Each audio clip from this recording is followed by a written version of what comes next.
जय हिंद, नमस्कार प्यारे साथियों। बर्ड लेसन में आपका फिर से स्वागत है। Who are the Houthi rivals, why are they destroying the Indian ship.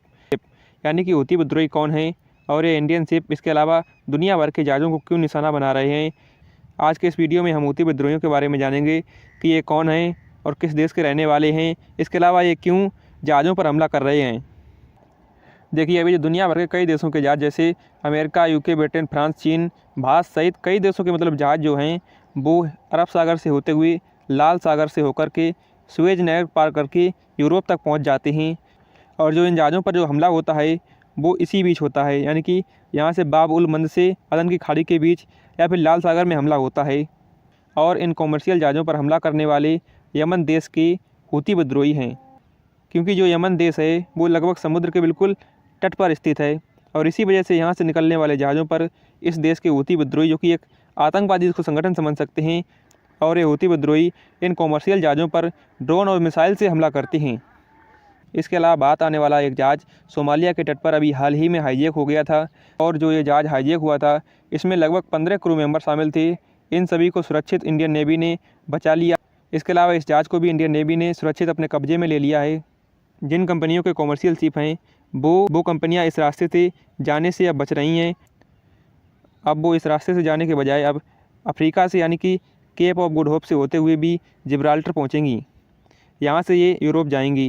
देखिए, अभी जो इस रास्ते से होकर लगभग जहाज़ को 20 दिन लगते हैं, और इस रास्ते से होकर जब जहाज़ जाएगा इसमें लगभग 35 दिन का टाइम लगेगा।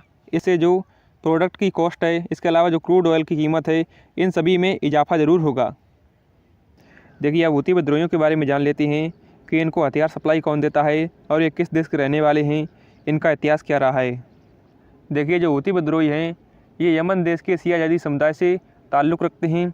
और इन हूती विद्रोहियों के संगठन की स्थापना 1990 में यहाँ के तत्कालीन राष्ट्रपति अब्दुल्ला सालेह के भ्रष्टाचार की वजह से हुई थी। और इन हूती विद्रोहियों के संगठन की स्थापना का मूल मकसद जो था वो था यहाँ के उस समय के राष्ट्रपति अब्दुल्ला सालेह, जो कि इनकी आप फोटो देख सकते हैं, इनके भ्रष्टाचार को ख़त्म करना।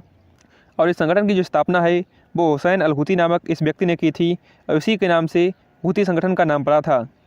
और जो ये हूती विद्रोही हैं ये अब इस समय इजराइल, अमेरिका को अपना सबसे बड़ा दुश्मन मानते हैं। दुश्मन मानने की जो सबसे बड़ी वजह है वो है अभी इजराइल और हमास के बीच चल रहे युद्ध में इजराइल ने हमास को बहुत बुरी तरीके से अभी धोया है। इसके अलावा जो हूती विद्रोही हैं ये यह भी कहते हैं कि ये किसी भी इस्लामिक राष्ट्र की रक्षा करने के लिए सबसे आगे आएंगे। लेकिन वहीं दूसरी तरफ ये सऊदी अरब पर लगातार हमला करते हैं और सऊदी अरब को भी अपना कट्टर दुश्मन मानते हैं। लेकिन जो हूती विद्रोही हैं इनको ईरान का खुला समर्थन है, और रिपोर्ट्स के मुताबिक ईरान ही इन हूती विद्रोहियों को एडवांस ड्रोन और एडवांस बैलिस्टिक और क्रूज मिसाइलें प्रदान करता है। देखिए, जब से अक्टूबर 2023 से इजराइल और हमास का युद्ध शुरू हुआ है तब से हूती विद्रोहियों ने लगभग 25 जो कार्गो शिप हैं पर अटैक किया है, जिसमें इन्होंने सबसे पहले इजराइल के जहाज़ गैलेक्सी लीडर पर हमला किया था, जो कि इजराइल के ही एक अरबपति का जहाज़ था। इसके अलावा दिसंबर 2023 में एक शिप पर ड्रोन अटैक हुआ था। इस शिप पर लाइबेरिया देश का झंडा लगा हुआ था और यह शिप भारत के मंगलुरु तट पर आ रहा था। इस हमले पर अमेरिका ने कहा था कि यह हमला ईरान द्वारा कराया गया था, लेकिन इंडियन नेवी ने साफ कर दिया था कि यह हमला ईरान द्वारा नहीं हुआ है। देखिए, जो ईरान है ये दुनिया भर में क्वालिटी के साथ खतरनाक ड्रोन बनाने के लिए विख्यात हो चुका है, क्योंकि अभी जो रूस और यूक्रेन के युद्ध में ईरान ने ड्रोन की सप्लाई रूस को भी की थी, क्योंकि ईरान के बनाए गए ड्रोन सीधा अमेरिका के ड्रोन को टक्कर देते हैं। देखिए, यह ईरान का शहीद ड्रोन है। यह ड्रोन अमेरिका के MQ-9 रिपर ड्रोन को कड़ी टक्कर देता है, क्योंकि जो अमेरिका का रिपर ड्रोन है ये भी लगभग एक बार में 1500 से लेकर के 2000 किलोमीटर तक की दूरी तय कर सकता है, यानी कि वहाँ तक इसकी मारक क्षमता है। यानी कि अमेरिका के रिपर ड्रोन की मारक क्षमता लगभग 1800 किलोमीटर है, वहीं जो ईरान का शहीद ड्रोन है इसकी मारक क्षमता लगभग 2000 किलोमीटर है। और ऐसा भी नहीं कि इसकी क्वालिटी गड़बड़ हो, शहीद ड्रोन है इसकी A1 क्वालिटी भी है। और जो ईरान का ये ड्रोन है ये लगभग 5 से 10 मिलियन डॉलर में आ जाता है। वहीं जो अमेरिका का रिपर ड्रोन है इसकी कीमत लगभग $100 मिलियन है, जो कि लगभग 10 से 15 गुना ज़्यादा है।